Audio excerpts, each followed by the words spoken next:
Millionaire disguises himself as a plumber and is humiliated in his own restaurant, but what he did left everyone in despair. The crystal chandeliers of the Victorian Rose cast dancing shadows across the pristine white tablecloths as James Montgomery surveyed his culinary empire. The restaurant, housed in a restored 19th century mansion in Mayfair, had been his life's work for the past 25 years. 3 Michelin stars adorned its name, and securing a reservation often required months of waiting. James adjusted his bespoke suit, a habit he'd developed over years of ensuring everything in his establishment met the highest standards. The evening service would begin in an hour, and the staff bustled about with practiced precision. The sommelier was arranging the wine cellar, the sous chefs were preparing their stations, and the front-of-house team was reviewing the evening's reservations. His reverie was interrupted by the sound of raised voices from the kitchen. James recognized one immediately. His son, Oliver, home from his first year at Oxford. The other belonged to Marcus Wright, his executive chef, whose temper was as legendary as his culinary expertise. "How you can't just waltz in here and question our practices," Marcus was saying, his London accent sharp with irritation. "This is a Michelin-starred establishment, not some common cafe." "That's exactly the problem," Oliver shot back. "You're so caught up in your stars and reputation that you've forgotten what food is really about. I've seen how you treat the delivery people, the cleaning staff, anyone you think is beneath you." James moved closer to the kitchen entrance, remaining out of sight. His son's words stirred something uncomfortable in his chest. Oliver had always been different from him, more idealistic, more concerned with social issues. James had attributed it to youth, but lately he'd begun to wonder if perhaps his son saw things he'd become blind to. "Your father built this restaurant on excellence," Marcus replied. "We maintain certain standards. That's why people pay $300 per person to dine here. And that's why only the elite can ever experience it," Oliver countered. "Dad, I know you're there. Don't you see what's wrong with this picture?" James stepped into the kitchen, meeting his son's challenging gaze. The kitchen staff pretended to be absorbed in their prep work, but he knew they were listening intently. "Oliver, perhaps we should continue this discussion in my office." In the wood-paneled sanctuary of his office, James settled behind his desk while Oliver paced the Persian carpet. "Dad, do you remember why you started cooking in the first place?" The question caught James off guard. Of course he remembered. Sunday mornings with his grandmother in her modest kitchen in Leeds, the joy of creating something that brought people together. That was a different time, Oliver. Was it? Or have you just forgotten what it felt like to cook for the pure joy of it? When was the last time you actually connected with the people who eat here, or the people who work for you? James frowned. "I run a successful business, Oliver. We employ over 50 people, provide excellent benefits. But do you know them? Do you know their stories, their struggles?" Oliver stopped pacing and leaned on the desk. "I've been watching, Dad.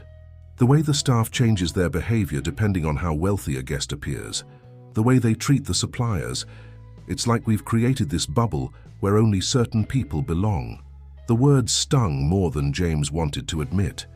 He thought about the recent staff changes, the increasing number of complaints about Marcus's behavior, the growing distance between himself and the day-to-day operations of the restaurant. "What would you have me do?" James asked, genuinely curious about his son's perspective. Oliver's expression softened. "Just try to see it from a different angle. You've achieved everything you wanted, the stars, the recognition, the success. But maybe it's time to think about what else this place could be, what it could mean to more people." After Oliver left, James remained in his office, staring at the wall of awards and accolades. His son's words echoed in his mind, mixing with memories of his own humble beginnings. He'd worked his way up from nothing, hadn't he? But somewhere along the way, had he forgotten what that felt like? An idea began to form in his mind. It was ridiculous, potentially disastrous for his reputation if discovered, but he couldn't shake it. He picked up his phone and called his most trusted friend, a theatre makeup artist who had worked with the Royal Shakespeare Company. "Richard, I need a favor and it's rather unusual. How would you feel about helping me become someone else entirely?" A week later, James barely recognized himself in the mirror. Richard had outdone himself with the transformation. Grey had been added to his hair, wrinkles artfully created around his eyes, and his normally clean-shaven face now sported 3 days' worth of stubble. The bespoke suits were replaced by worn work clothes, and his usually impeccable posture had been coached into a slight stoop. He'd arranged everything carefully. A temporary maintenance issue had been created, requiring an external plumber to be called in. The regular maintenance man was on a paid holiday, and James had arranged for his alter ego, Mike Wilson, to fill in. As he entered through the service entrance of the Victorian Rose, the difference in how he was received was immediate. The security guard barely glanced at his work order, waving him through with barely concealed disdain. In the back corridor, a junior chef shouldered past him without a word of apology. The kitchen was in full breakfast preparation mode. James had deliberately chosen to begin his experiment during the morning service, when things were slightly less intense. He bent down to examine the pipework under one of the prep stations, keenly aware of the conversations around him. "Watch where you're stepping," Marcus barked at him. "This isn't some greasy spoon. Every surface needs to be immaculate." James mumbled an apology, noting how his executive chef didn't even wait for a response before turning away. He'd known Marcus could be demanding, but he'd never witnessed this level of contempt in his behavior. As he worked his way through the kitchen, ostensibly checking various pipes and connections, he observed dynamics he'd never noticed before. The hierarchy was stark, with clear divisions between the different levels of staff.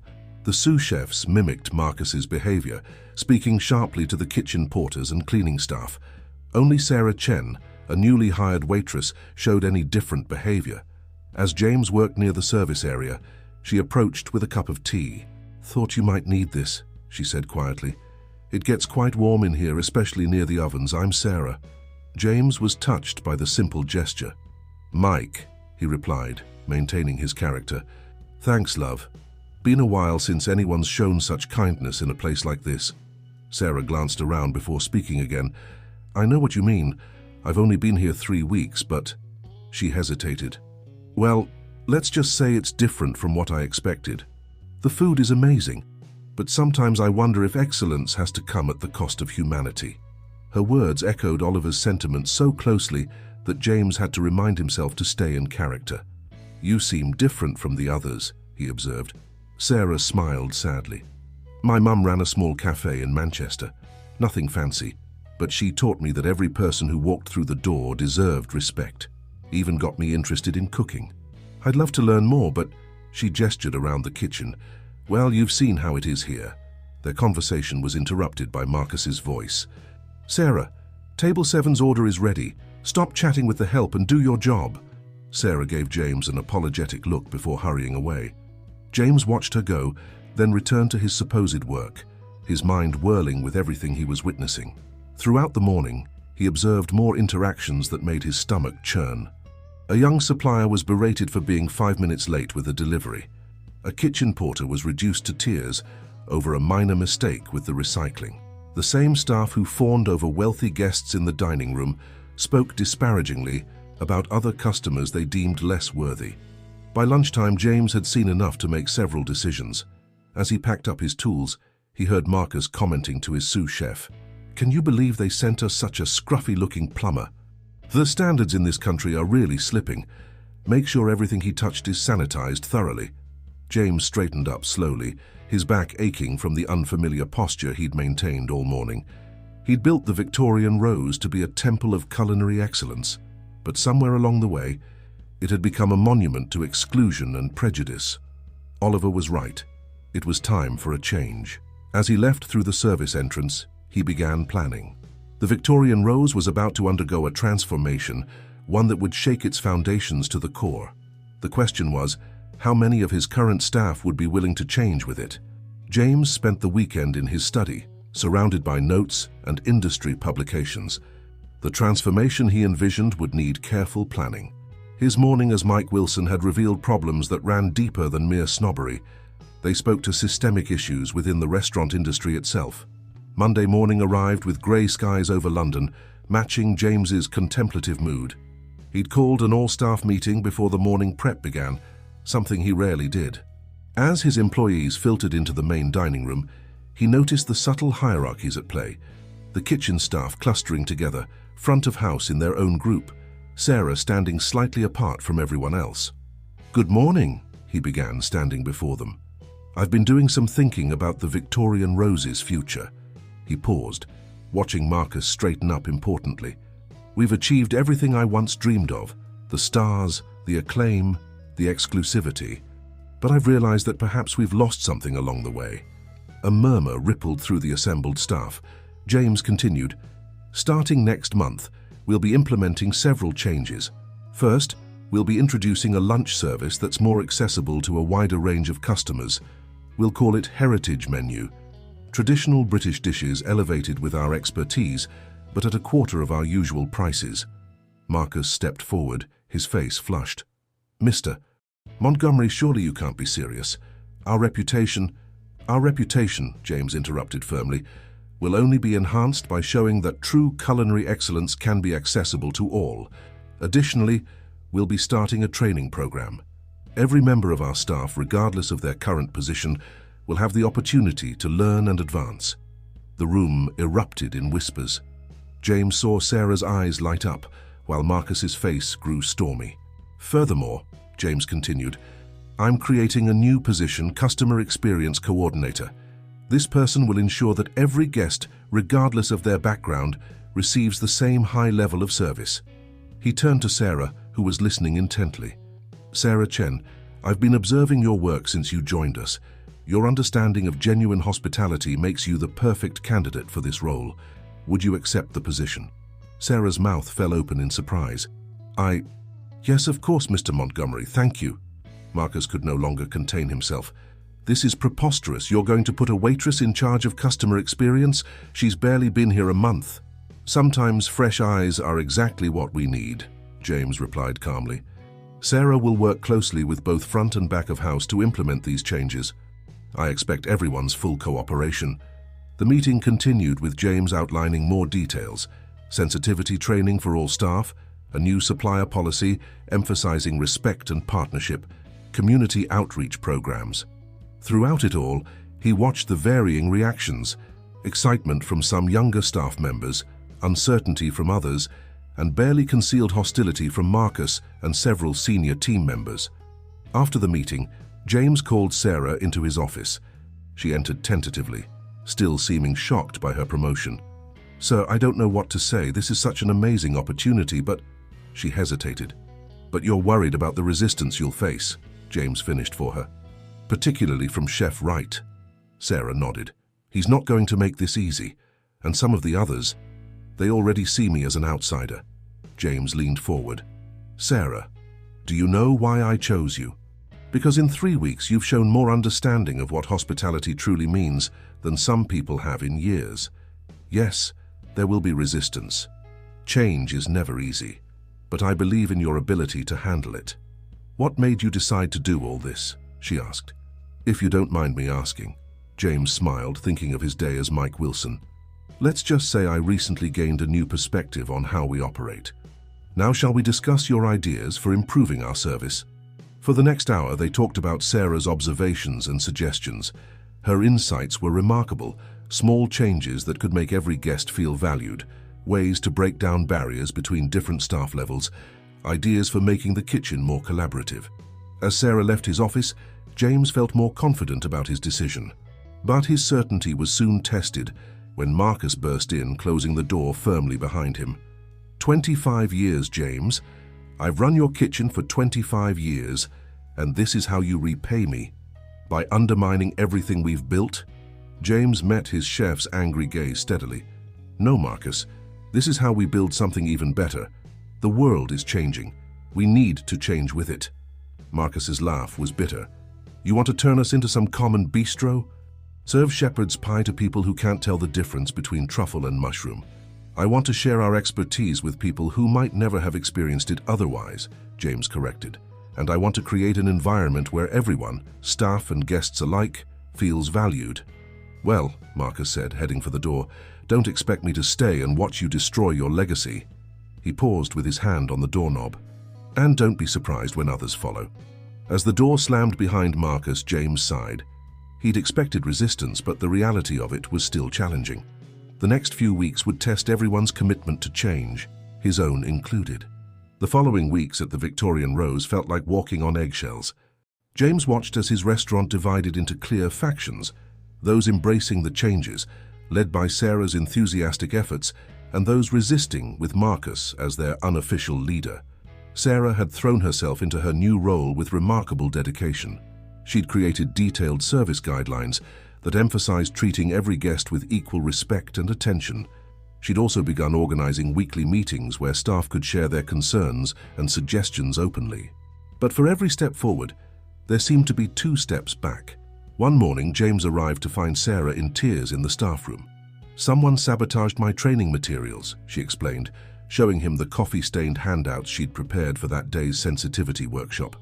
"And yesterday, 3 servers called in sick when they learned they were scheduled for the Heritage Menu training session." James felt his jaw tighten.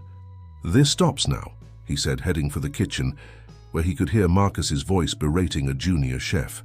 The kitchen fell silent as he entered. Marcus was standing over a young chef, criticizing his preparation of what appeared to be a traditional steak and kidney pudding, part of the new heritage menu they were developing. "Chef Wright, a word in my office, please," James said firmly. Once in his office, James didn't sit down. "I've been patient, Marcus. I've given you time to adjust to the changes, but your behavior is becoming unacceptable." Marcus crossed his arms. "Unacceptable? What's unacceptable is watching this restaurant's standards plummet. We're testing recipes that belong in a pub, not a Michelin-starred establishment." "That's exactly the kind of elitism we're trying to move away from," James countered. "Traditional British cuisine, properly prepared, can be just as worthy of celebration as any French or Italian dish." "Next, you'll be serving fish and chips," Marcus scoffed. "And if we do, it will be the finest fish and chips in London," James replied. "Your technical skills are extraordinary, Marcus. Imagine what you could achieve if you applied them to making these classic dishes exceptional instead of dismissing them outright." Marcus's expression remained stubborn. "I didn't spend 30 years perfecting my craft to cook comfort food. No, you spent 30 years perfecting your craft to create extraordinary food that moves people. The vessel shouldn't matter." James paused, studying his chef's face. "I'm not asking you to abandon your standards, Marcus. I'm asking you to expand them." Before Marcus could respond, there was a knock at the door.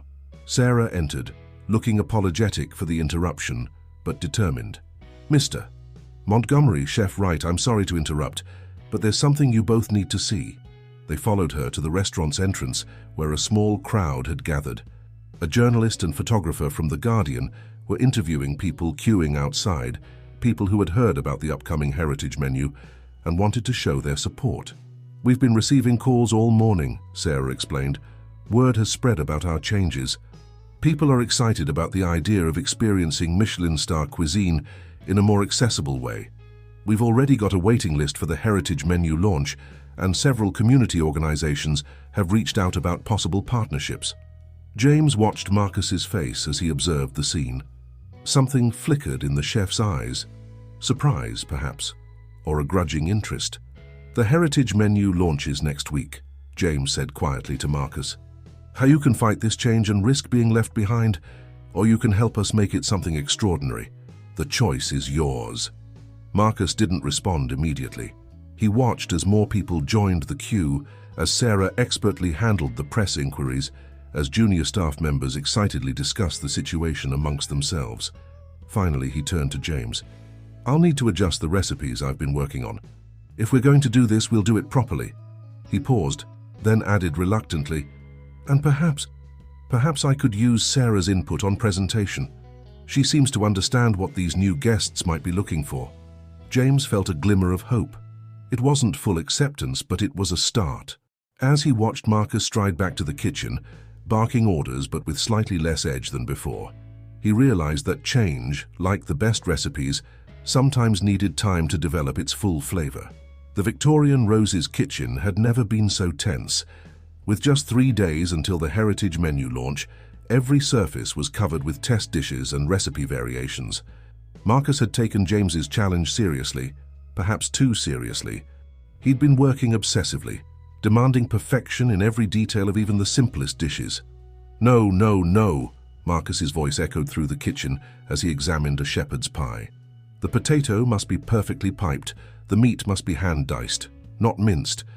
This isn't some motorway service station. Sarah, who had been observing the preparation, stepped forward. "Chef, perhaps you could return to your proper place," Marcus snapped. "The kitchen is my domain regardless of your new title." James, working in his office, heard the commotion through the door.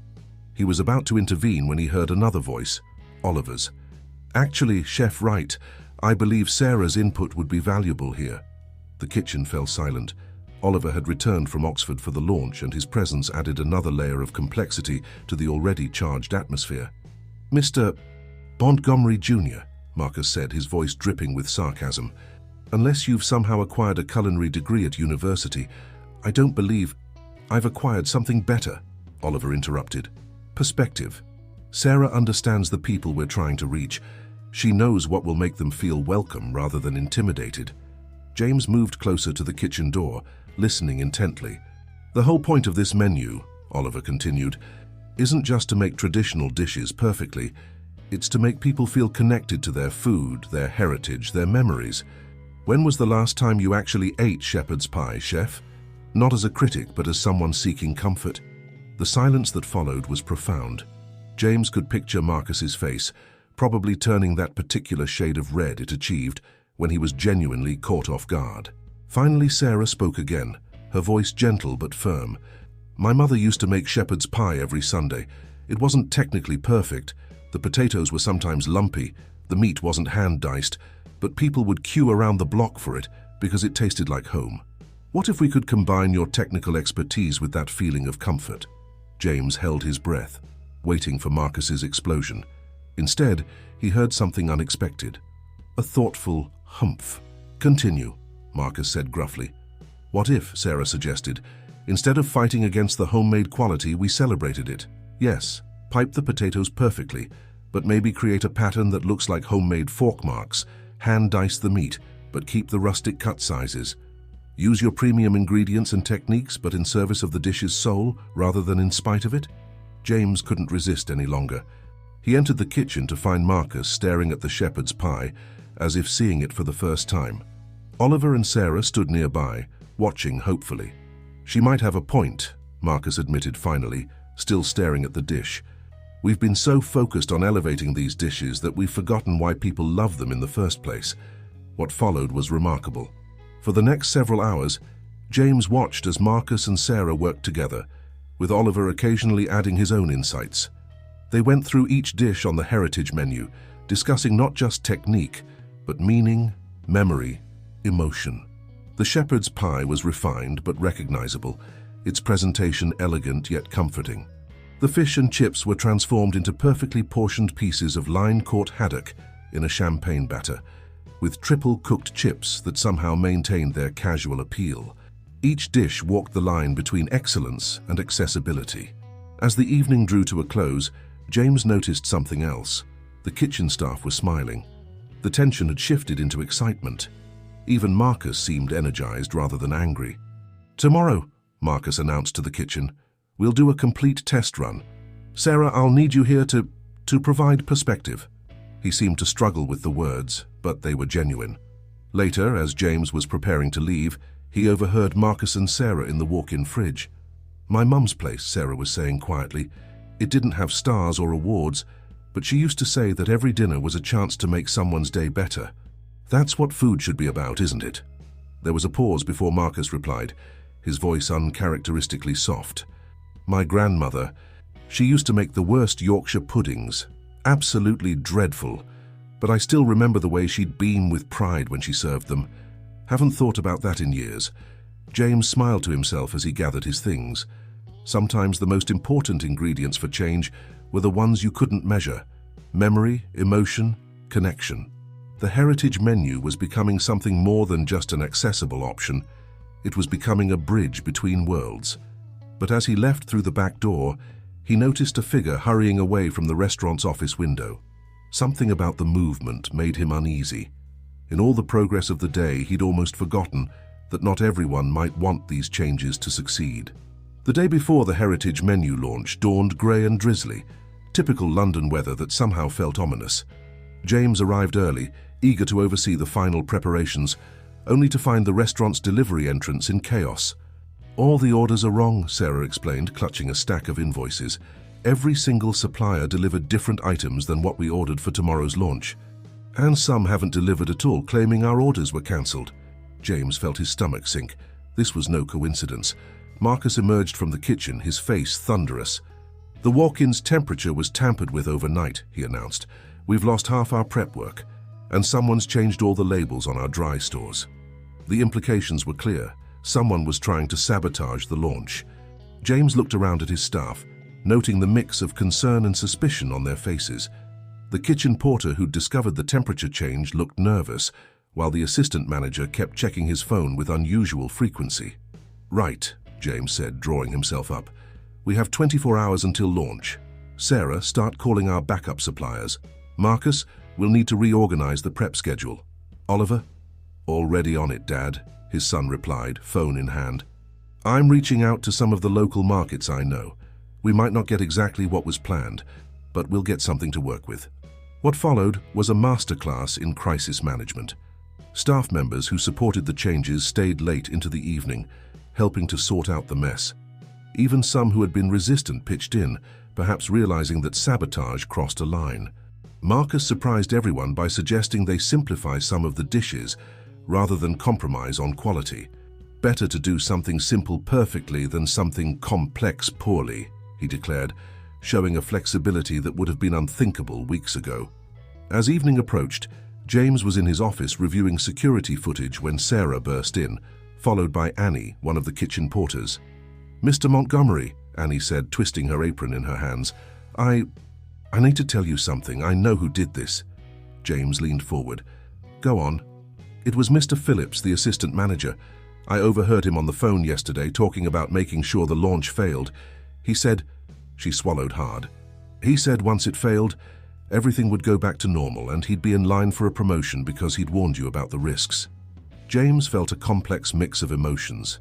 Anger at the betrayal, pride in Annie's courage to come forward, and determination to not let this derail everything they'd worked for. Thank you, Annie, he said quietly. Your honesty means a lot. After Annie left, Sarah remained, her expression concerned. What are you going to do? James smiled grimly. First, we're going to make sure this launch succeeds. Then we'll deal with Mr. Phillips. The next few hours were a blur of activity. James called in favors from every contact he had in the London restaurant scene.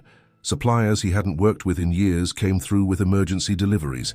Young chefs from other restaurants volunteered to help with prep work after their own shifts ended. Most surprisingly, Marcus took command of the situation with unexpected grace. He redesigned dishes on the fly, adapting to available ingredients while maintaining the spirit of the heritage menu. He worked alongside Sarah, actually listening to her suggestions about presentation and service. By midnight, the kitchen was finally ready for the next day. The menu had changed slightly, some dishes simplified, others reimagined, but the essence remained. As the last of the staff left, James stood in the quiet kitchen with Marcus, Sarah, and Oliver. Whatever happens tomorrow, James said, I want you all to know how proud I am of how everyone handled this crisis. Marcus cleared his throat. It's not the menu we planned, he admitted, but somehow it feels more authentic. We had to adapt, work together, find solutions. Isn't that what real cooking is about? Sarah nodded. And look how everyone came together. Even some of the staff who were against the changes helped out today. Because they realized something important, Oliver added. They realized that this isn't just about changing a menu. It's about changing how we think about food, about service, about each other. James looked around his kitchen, not quite as pristine as usual, showing the signs of their frantic day, but somehow more alive, more real. Tomorrow would bring its own challenges, but they'd face them together. As they left, James made a mental note to deal with Phillips first thing in the morning. But for now, he allowed himself to feel cautiously optimistic. Sometimes, he reflected, it took a crisis to show people what they were truly capable of. The morning of the Heritage menu launch arrived, with unexpected sunshine streaming through London's clouds. James stood at the Victorian Rose's entrance at dawn, watching as a queue began to form, 3 hours before opening time. Among the waiting guests, he spotted an intriguing mix: Suited business people, families with children, elderly couples, students with laptops. Inside, the atmosphere was electric. James had called an emergency staff meeting before service began, with Phillips conspicuously absent. Yesterday, James addressed his assembled staff. Someone tried to prevent this launch from happening. They nearly succeeded. He paused, letting the words sink in. But what they didn't count on was the strength of this team when we worked together. He gestured to Annie, the kitchen porter who had exposed the sabotage. Thanks to Annie's courage in coming forward, we know who was responsible. Mr. Phillips will no longer be working with us. A murmur ran through the staff. But more importantly, thanks to everyone in this room, we're not just ready for today. We're stronger than we were before. Marcus stepped forward, surprising everyone. Yesterday showed me something, he said, his gruff voice unusually emotional. It showed me that sometimes the best cuisine comes not from rigid rules, but from adaptation, collaboration, and... He glanced at Sarah, listening to other perspectives. Sarah smiled, then addressed the group. Look outside, she said, pointing to the growing queue. Those people aren't just waiting for a meal. They're waiting to be part of something new. Each one of them has their own memory of these dishes we're serving. Our job isn't to erase those memories, but to honor them while creating new ones. James watched his staff's faces as they absorbed these words. Even those who had been resistant to the changes seemed moved by the sight of the queue and the energy in the room. Oliver, who had been checking the reservation list, suddenly spoke up. Dad, you need to see this. One of our guests today. It's Elizabeth Carter. A collective gasp went through the room. Elizabeth Carter was the most respected food critic in Britain, known for her brutal honesty and unwavering standards. She must have heard about the sabotage attempt, Marcus muttered, coming to watch us fail. Then let's prove her wrong, Sarah said firmly. Every dish perfect, every guest valued, every moment genuine. James felt a surge of pride as he watched his team spring into action. The kitchen staff began their prep work with focused intensity. The front-of-house team meticulously prepared the dining room, while Sarah conducted a final briefing on making every guest feel welcome, regardless of their background. As opening time approached, James took a moment alone in his office. He opened his desk drawer and pulled out the fake beard and makeup he'd worn as Mike Wilson. That experience had started all of this, had opened his eyes to the changes needed. He'd keep these items as a reminder. A knock at his door interrupted his thoughts. It was Marcus, looking uncharacteristically uncertain. James, he said, closing the door behind him, there's something you should know. Yesterday, when everything was going wrong, I reached out to someone for help. Oh? Amelia Blackwood? James felt his breath catch. Amelia had been a promising sous chef at the Victorian Rose 10 years ago, until Marcus's harsh treatment had driven her away. She'd gone on to open her own successful restaurant in Bristol, specializing in refined British comfort food. She's here today, Marcus continued. Not as a guest. She came early.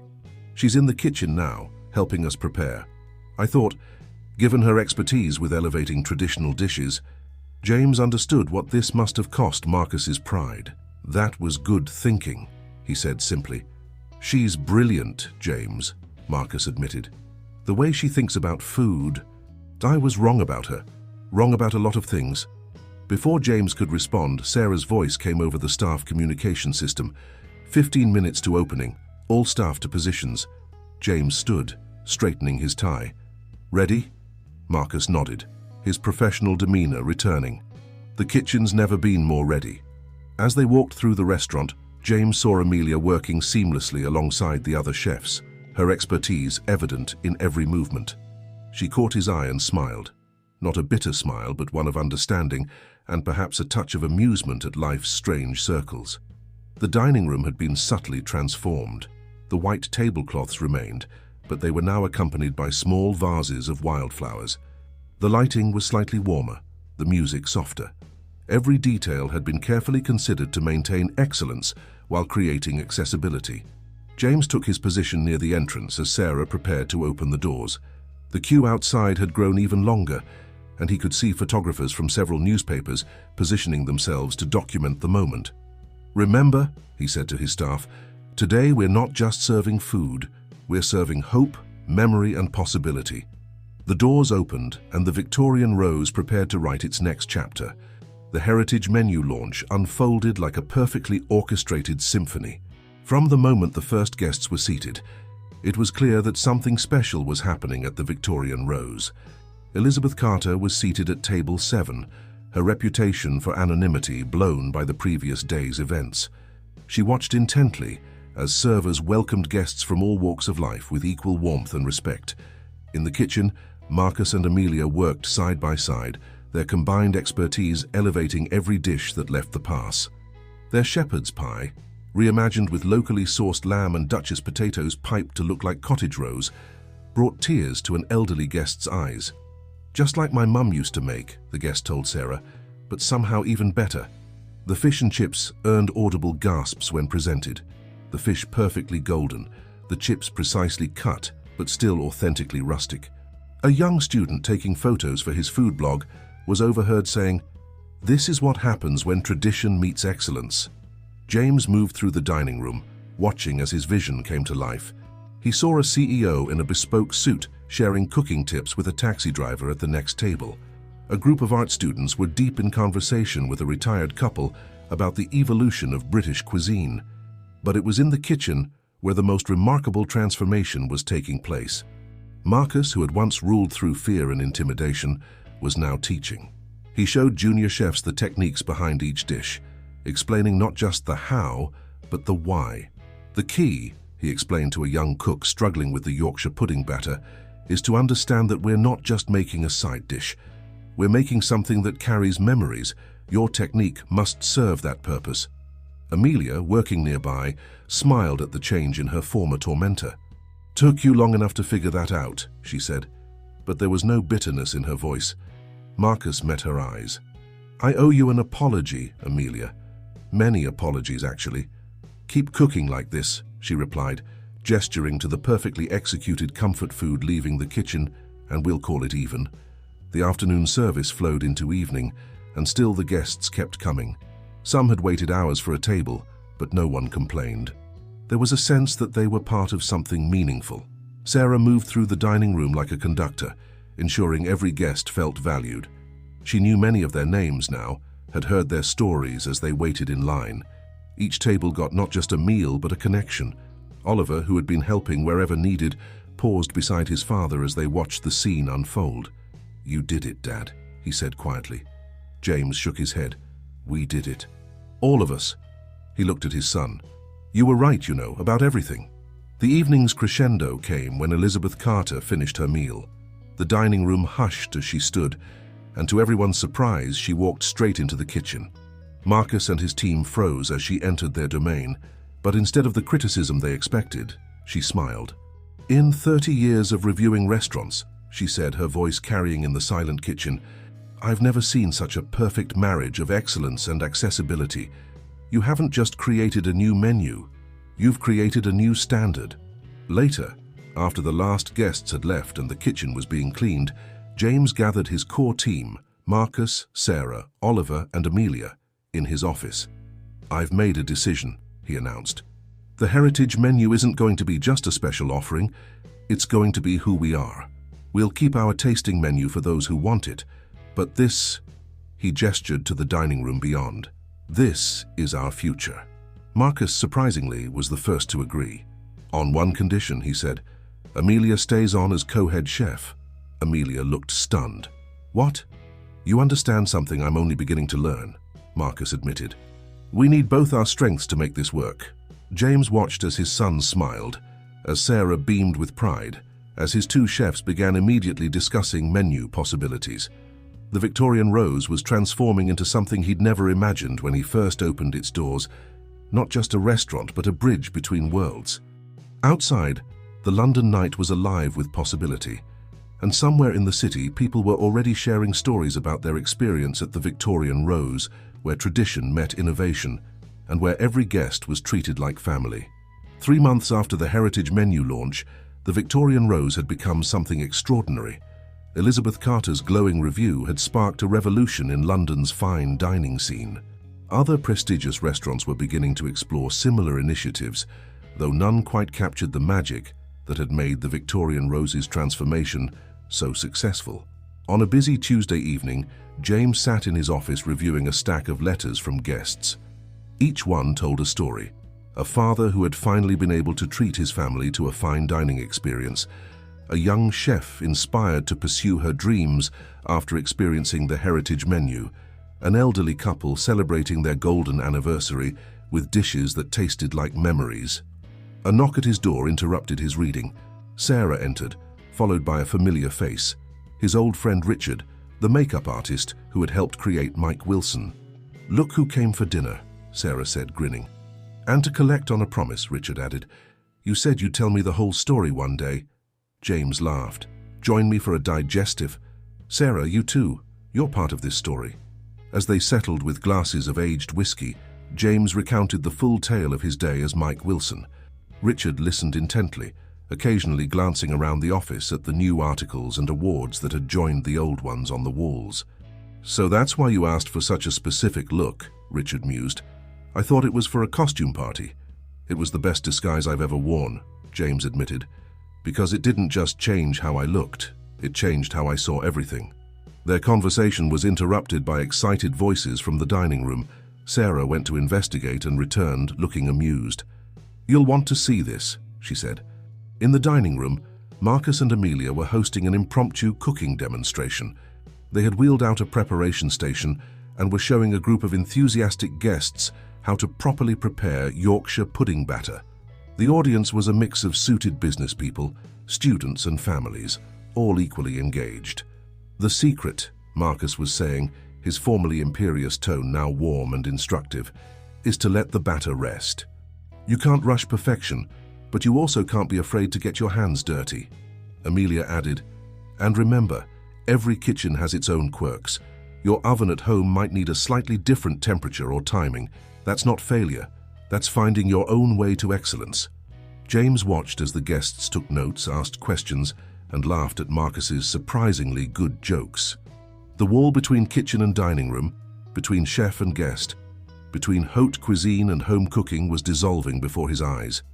Later that evening, Oliver arrived with exciting news. He'd been working on a project throughout his final year at Oxford, and now it was taking shape.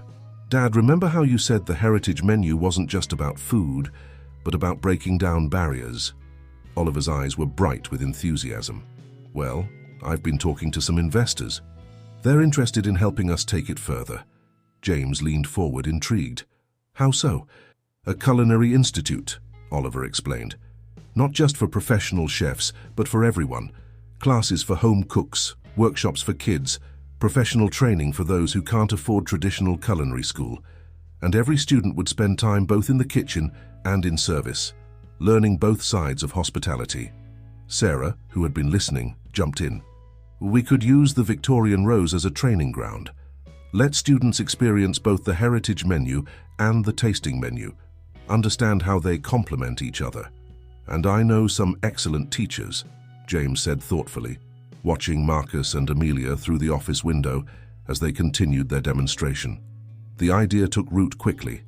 Within weeks, plans were being drawn up for the Victorian Rose Culinary Institute. Marcus and Amelia would lead the professional program, while Sarah would oversee hospitality training.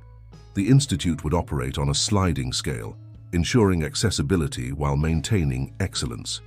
But perhaps the most surprising development came from the kitchen staff themselves. Led by Annie, the kitchen porter who had exposed Phillips's sabotage attempt, they proposed a mentorship program. Experienced staff would guide newcomers, creating a supportive environment that fostered growth rather than fear. "We're not just changing the Victorian Rose anymore," Oliver observed one evening as they watched students from a trial class practicing their plating techniques. "We're changing what's possible in this industry." James nodded, thinking of his day as Mike Wilson and how that single experience had sparked such transformation. Sometimes the biggest changes started with the smallest shifts in perspective. As he walked through his restaurant that evening, James noticed something that made him smile. The crystal chandeliers still cast their dancing shadows, but now they illuminated a space where excellence and accessibility walked hand in hand, where tradition and innovation enhanced each other, and where every guest's story added to the rich tapestry of the Victorian Rose's new chapter. 1 year after the Heritage Menu launch, The Victorian Rose was hosting a very special event.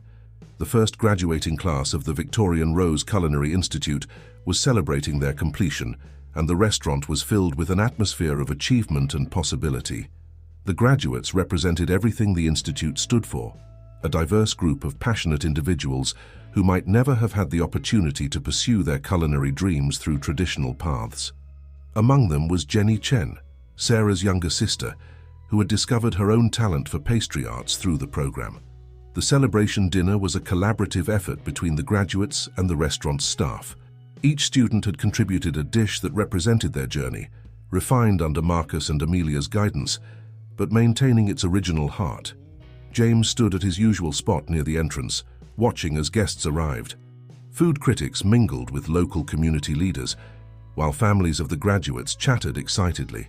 The air was filled with the aromas of dishes that spanned cultures and traditions, each executed with the Victorian Rose's signature excellence. In the kitchen, Marcus was in his element, but in a way that would have been unrecognizable a year ago. He moved from station to station, offering encouragement and last-minute advice to the graduating students. His legendary temper had transformed into passionate mentorship. "Remember," he told a nervous graduate preparing her grandmother's oxtail soup with a fine dining twist, "technique serves emotion. Let the skills enhance the story you're trying to tell." Amelia, working alongside him, caught James's eye and winked. The partnership between the two chefs had proved transformative for the restaurant. Their different perspectives and experiences created a balance that influenced every aspect of both the restaurant and the institute. Sarah had also found her calling. As director of hospitality at both the restaurant and the institute, she had developed a program that taught not just service techniques but emotional intelligence and cultural awareness. Her students learned to read guests, to understand their needs, to make everyone feel valued regardless of their background. "The true art of hospitality," she often told her students, "is making excellence accessible without compromising either the excellence or the accessibility." As the evening progressed, James found himself sharing a quiet moment with Oliver in the office. His son had proven instrumental in making the institute a reality, bringing both business acumen and social consciousness to its development. "Did you ever imagine," Oliver asked, "when you first opened the Victorian Rose that it would become this?" James shook his head. "I thought I was building a temple to fine dining. Instead, we've built a bridge. A bridge that's changing lives," Oliver added. "Did you see today's numbers? The heritage menu is actually more profitable than our original format, even with the lower prices." Turns out accessibility and business success aren't mutually exclusive. Their conversation was interrupted by Marcus, who entered with an unusual request. "James, the graduates want you to speak. They say you're the reason any of this was possible." In the dining room, James looked out at the faces turned toward him, the graduates in their new chef whites, their families bursting with pride, his staff who had embraced such profound change, the guests who had become part of the Victorian Rose's extended family. "A year ago," he began, "I learned a valuable lesson about perspective. I discovered that true excellence isn't about exclusivity, it's about inclusion. It's not about maintaining barriers, but about breaking them down while maintaining standards." He gestured to the room around him. "Look at what we've created together. A place where a CEO can learn the perfect Yorkshire pudding technique from a former kitchen porter, where a Michelin-starred chef can learn about soul food from a home cook, where every dish tells a story and every guest is part of that story." As he spoke, James caught sight of a familiar face in the crowd. Richard, the makeup artist who had helped create Mike Wilson. Richard raised his glass in a subtle toast, and James smiled, thinking of how a few hours in disguise had led to all of this. "The future of fine dining isn't about creating more barriers," James continued. "It's about breaking them down thoughtfully, skillfully, and with respect for both tradition and innovation. That's what each of you represents, the perfect blend of excellence and accessibility, of technique and heart." The room erupted in applause, but James wasn't finished. "And so I'm proud to announce that the Victorian Rose Culinary Institute will be expanding. Thanks to the success of our first year, we'll be opening 3 new locations across the UK, making culinary education accessible to even more aspiring chefs." The announcement was met with cheers and tears of joy. As James watched the celebrations unfold, he reflected on how far they'd come. The Victorian Rose had maintained its Michelin stars while redefining what fine dining could be. More importantly, it had become a place where food brought people together, where excellence served humanity rather than ego. In the kitchen, Marcus was already back to teaching, showing a group of guests the proper way to sear scallops. Sarah was introducing graduate families to regular patrons, building new connections. Amelia was mentoring Jenny Chen through the final plating of her signature dessert. The crystal chandeliers still cast their dancing shadows across the dining room, but now they illuminated something greater than James had ever imagined. Not just a great restaurant, but a place of transformation, where every meal was a chance to break down barriers and build bridges, one plate at a time. 2 years after the Heritage menu launch, the Victorian Rose had become more than just a restaurant. It was a movement. The success of the Culinary Institute had sparked similar initiatives across Britain, with established restaurants rethinking their approach to accessibility and training. On a crisp autumn morning, James stood in front of a converted warehouse in Manchester, where the newest branch of the Victorian Rose Culinary Institute was about to open its doors. Beside him, Sarah was reviewing the final preparations for the opening ceremony. "The local community response has been overwhelming," she reported. "We've already got a waiting list for both the professional program and the community classes." Inside, the space hummed with activity. The teaching kitchens were state-of-the-art, but designed to help students adapt techniques for home use. The dining area would serve as both a training restaurant and a community gathering space. Marcus and Amelia had temporarily left London to help establish the new location's curriculum. They were currently leading an orientation session for the local instructors, a diverse group that included both Michelin-starred chefs and accomplished home cooks. "The key," Marcus was explaining, his voice carrying through the space, "is understanding that excellence comes in many forms. Our job is to preserve the soul of cuisine while elevating its execution." Amelia added, "We're not here to replace traditional cooking methods with fancy techniques. We're here to create a dialogue between different culinary traditions." James watched as the instructors nodded, taking notes. Among them was Mrs. Thompson, a 70-year-old former dinner lady known throughout Manchester for her legendary pot pies. She'd been one of their first hires, bringing decades of practical experience and local food knowledge to the program. Oliver arrived, fresh from meetings with local business leaders. Under his guidance, the Victorian Rose had established partnerships with schools, community centres, and local food producers. The institute wasn't just teaching cooking, it was helping to build a more sustainable and inclusive food ecosystem. "The local suppliers are on board," he reported. "They love the idea of working directly with students, teaching them about ingredients and seasonality, and several have offered apprenticeships for our graduates." As they toured the facility, James noticed something that made him smile. The walls were lined with photographs, not just of elaborate dishes, but of people cooking together, sharing meals, learning from each other. There were images from the Victorian Rose's Heritage menu launch, shots of students at work in the London Institute, pictures of community events and graduation ceremonies. In one particularly striking photo, Marcus and Mrs. Thompson were deep in discussion over a pot pie, both tasting and taking notes. Another showed Sarah teaching a group of teenagers about table service, their faces alight with interest. "Remember when you first suggested making changes to the restaurant?" James asked Oliver, as they paused by the photo display. "I thought you were trying to destroy everything I'd built." Oliver laughed. "And now? Now I understand that you were trying to build something even better. We all were, we just didn't know it yet." Their conversation was interrupted by the arrival of an unexpected visitor, Elizabeth Carter. The renowned critic had become a strong supporter of their initiative, using her influence to promote similar programs across the country. "I had to see this for myself," she said, surveying the space. "You know, when I wrote that review of the Heritage menu launch, I thought I was just documenting a clever new approach to fine dining. I didn't realize I was witnessing the beginning of a revolution." James led her through the facility, showing her the teaching kitchens, the community spaces, the research library they'd established for food history and cultural studies. Each space had been designed to foster learning and collaboration. "The most remarkable thing," Elizabeth observed, "is how you've maintained the highest standards while making them accessible. That's what others haven't managed to replicate, They either compromise on quality or slip back into exclusivity. The secret, James replied, is understanding that true excellence isn't about creating barriers. It's about creating bridges. As they reached the main teaching kitchen, they found Marcus and Amelia leading a practice service with the new instructors.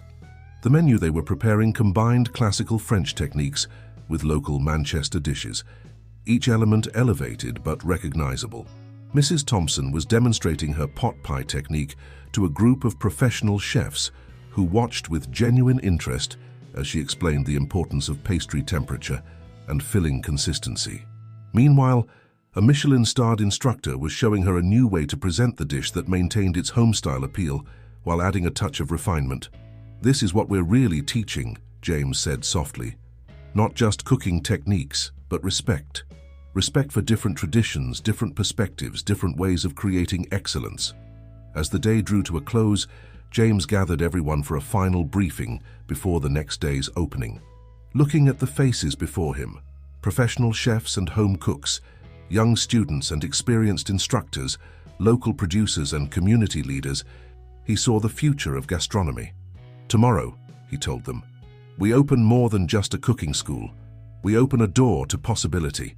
A place where everyone's culinary journey is valued, where excellence and accessibility go hand in hand, and where every meal is an opportunity to build understanding."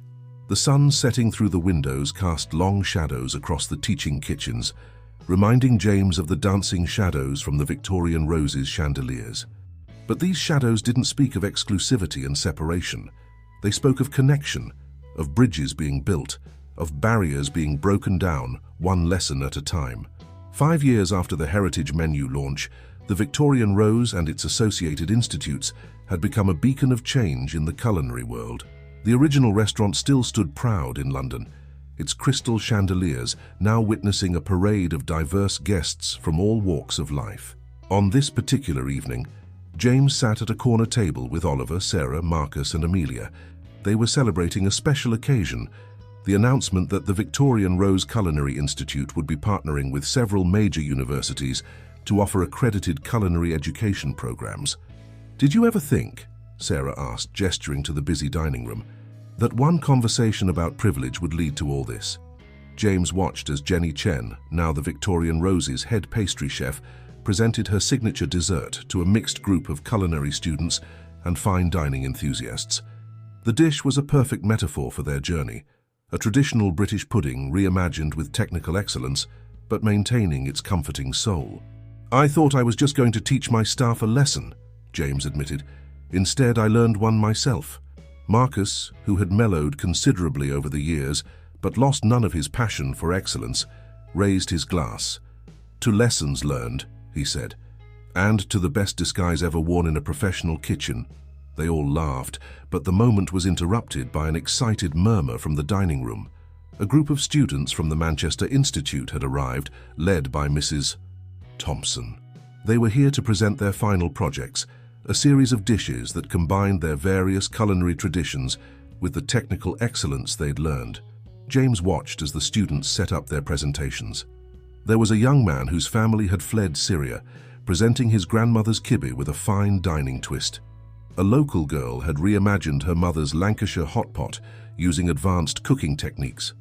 A former factory worker had created a tasting menu based on traditional workers' lunches. "This," Oliver said quietly, "this is what we really built. Not just a restaurant or a school, but a place where food tells everyone's story." The evening unfolded like a celebration of everything they'd achieved. Regular guests mingled with students, sharing stories and experiences. In the kitchen, professional chefs worked alongside home cooks, each learning from the other. The barriers that had once seemed so essential to fine dining had dissolved, replaced by a shared passion for excellent food and genuine hospitality. As the night drew to a close, James found himself back in his office, looking at the wall of accolades. The Michelin stars still gleamed, but they were now accompanied by awards for social impact, educational excellence, and community service. Next to them hung a small frame containing the fake beard and work clothes from his day as Mike Wilson, a reminder of how change often comes from unexpected perspectives. Sarah knocked and entered, carrying a special delivery, letters from the first graduating class of their London institute, written 5 years after their graduation. Each letter told a story of transformation, of dreams achieved, of barriers broken.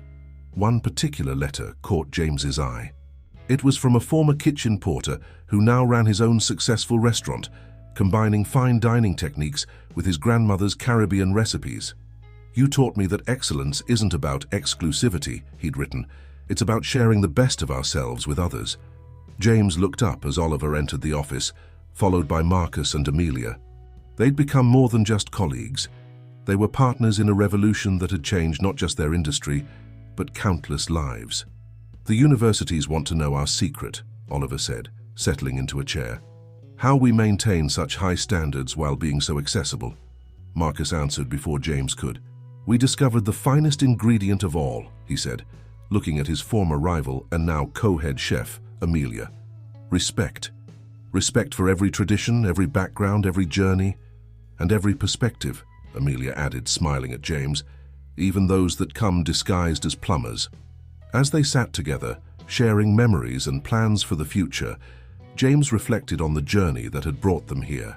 The Victorian Rose had maintained its reputation for excellence while becoming something far more valuable, a place where excellence served humanity, where tradition met innovation, and where every meal was an opportunity to build understanding.